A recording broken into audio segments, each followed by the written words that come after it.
sur le terrain pour aller cueillir par exemple une fourche, ce qu'on appelle une fourche. À l'époque ça s'appelait la rambomancie. Et donc en fait c'est la baguette la plus commune que l'on a. L'utilisation est toute simple, c'est en fait on va la tenir de manière assez serrée.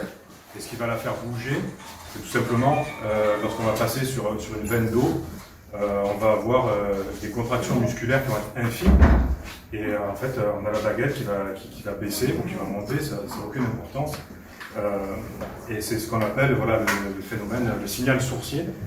C'est l'électrofiltration, les micro-mouvements en fait, musculaires qui vont faire bouger la baguette ou le pendule. Voilà, donc c'est juste un instrument.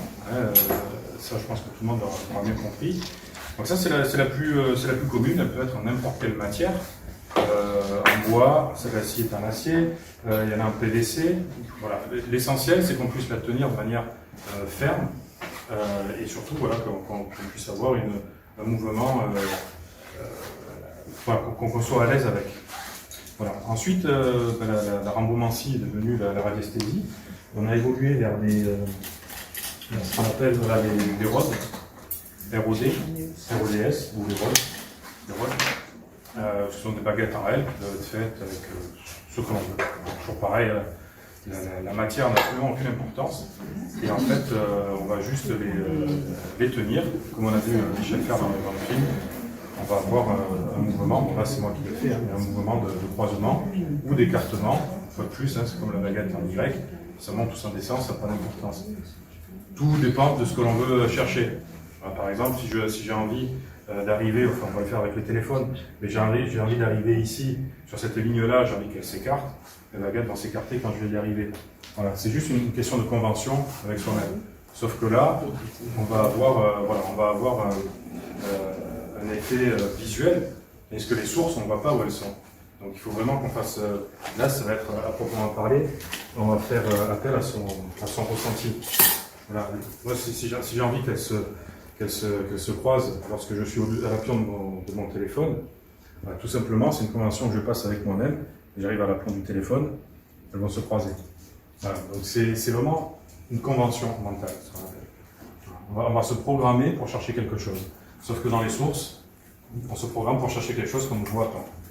Voilà. Et c'est là qu'il y a toutes les difficultés de ce métier. J'apporte une précision.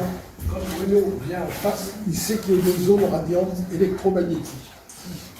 Dans une source, c'est un ruisseau, vous avez une rive 1 et 2, avec une largeur à passer. Si on va avoir de la précision, voyez, quand je vais me mettre comme ça, là je pense à rien. Je regarde notre ami Michel, mais immédiatement si je pense à la source, vous avez vu? Il y a une liaison directe entre le fait de se concentrer à la chose que l'on cherche et la réaction de l'instrument. Donc évidemment, quand on arrive au-dessus, voilà, et si on hésite, on fait ça. Vous voyez qu'il n'y a aucun truc calme. On peut faire de la gymnastique tous les matins comme ça. Voilà. Je vous laisse cette parenthèse parce qu'elle fait partie aussi de la précision qui est notre souci en permanence. Et oui. Et après, un instrument que l'on connaît bien, le pendule. Une fois de plus, le pendule peut être en n'importe quelle matière. L'avantage du pendule, c'est la recherche sur plan.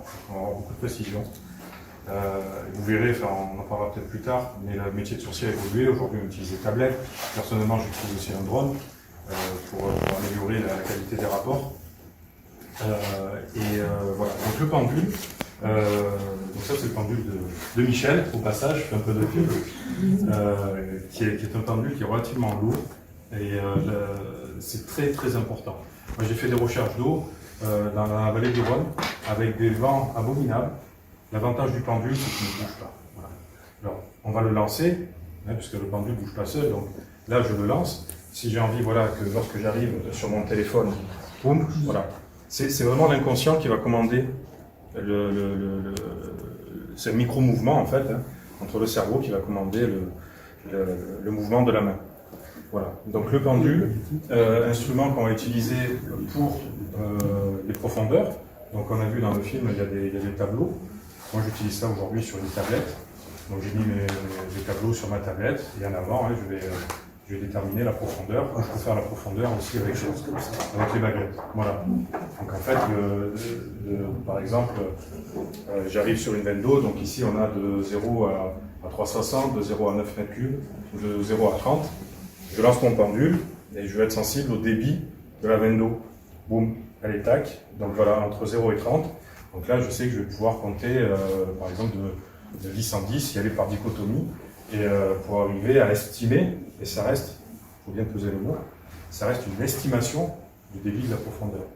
C'est vrai qu'aujourd'hui, on arrive à avoir des taux relativement élevés, et j'allais dire, on a aussi une précision qui est assez importante là, aujourd'hui.